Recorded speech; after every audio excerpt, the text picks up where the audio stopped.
Assalamualaikum warahmatullahi wabarakatuh. Alhamdulillah rabbil alamin. Wassalatu wassalamu ala asyrafil anbiya'il mursalin wa ala alihi wa sahbihi ajmain, amma ba'd. Pertama-tama marilah kita panjatkan puji dan syukur kepada Allah Subhanahu wa taala yang telah memberikan nikmat iman dan Islam kepada kita semua. Salawat dan salam adalah kita sampaikan kepada baginda Rasulullah sallallahu alaihi wasallam, para sahabat, kerabat ila yaumil akhir. Allah SWT berfirman dalam Al-Quran surah Al-Baqarah 183, A'udzubillahi minasyaitonir rajim. Bismillahirrahmanirrahim. Ya ayyuhalladzina amanu kutiba alaikumusyamu kama kutiba alal ladzina min qablikum la'allakum tattaqun. Yang mana Allah SWT menyuruh kepada kita, orang-orang yang beriman khususnya, untuk melaksanakan puasa dengan tujuan agar kita menjadi orang yang bertakwa, yang muttaqin, yang mulia di sisi Allah SWT.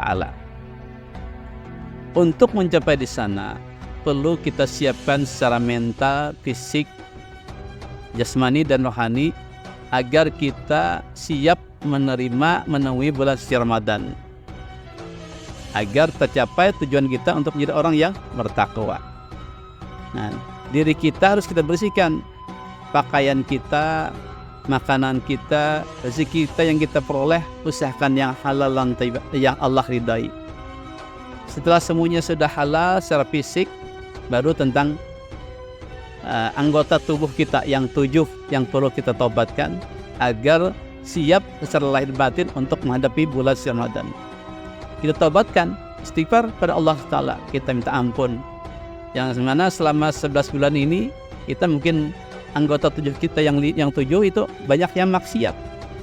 Yang pertama yang perlu kita taubat adalah mata kita. Nah, setiap hari mungkin kita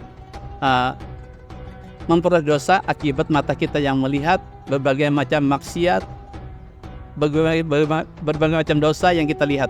Nah, lalu kita ketika menjelang Ramadan kita taubatkan, minta ampun kepada Allah bahwa bimbinglah mata ini kepada yang Allah ridai.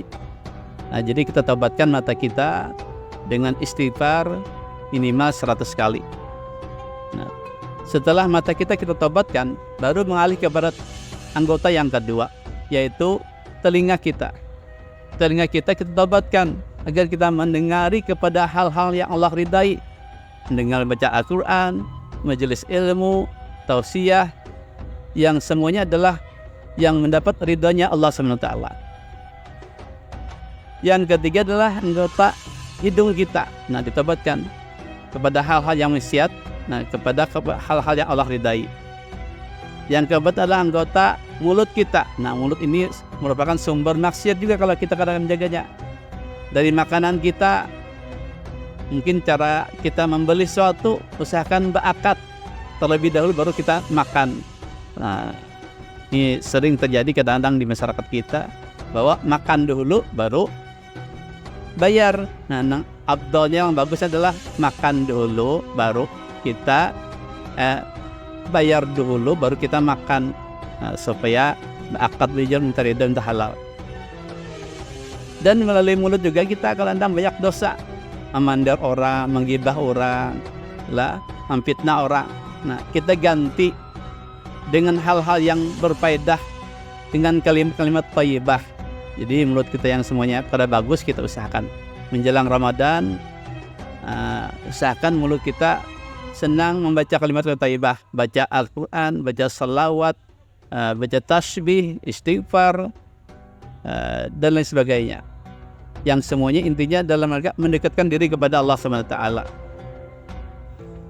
Yang kelima adalah taubat tangan kita. Tangan kita juga merupakan sumber dari maksiat kalau kita tidak bisa menggunakannya. Jadi tangan kita ini kalau kita menggunakan bisa jadi sumber maksiat. Tapi setelah kita taubatkan, kita minta bimbingan kepada Allah agar tangan kita ini keseluruhannya senang memberikan manfaat, senang menolong orang, senang memberi orang, senang membantu orang dalam hal-halnya, atau menulis kalimat-kalimat yang baik yang memberikan manfaat kepada orang lain. Kemudian yang keenam, kaki kita.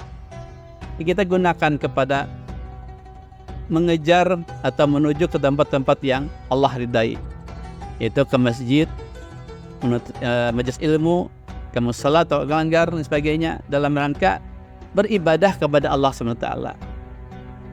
Nah, kita tobatkan, kita minta bimbing kepada Allah, ya Allah ya Rabbi, bimbinglah kaki hamba agar kita selalu dekat kepada kebaikan.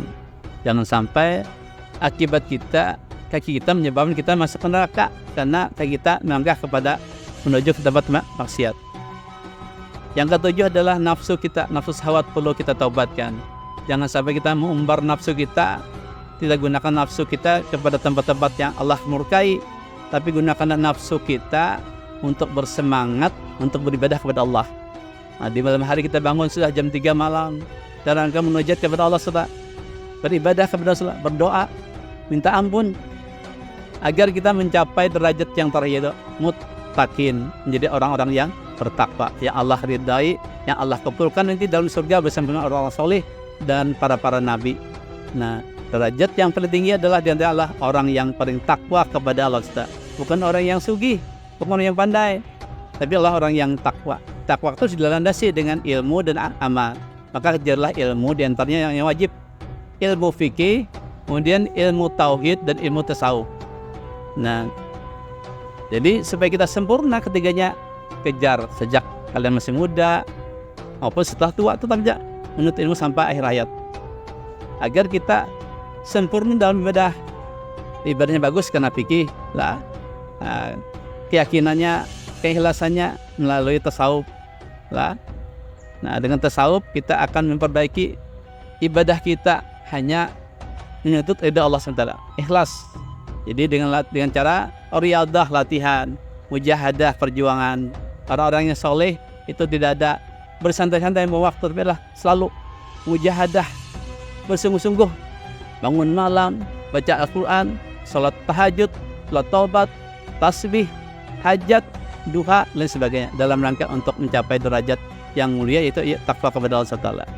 Mudah-mudahan kita semua tergolong orang-orang yang bertakwa, yang dengan momen Ramadan ini kita bisa membersihkan diri selahir dan batin agar mencapai derajat takwa hamba yang ikhlas beribadah karena Allah Ta'ala, tanpa mengharapkan pujian manusia, tanpa mengharapkan imbalan dunia, tapi hanya semata-mata karena mengharap ridhanya Allah SWT.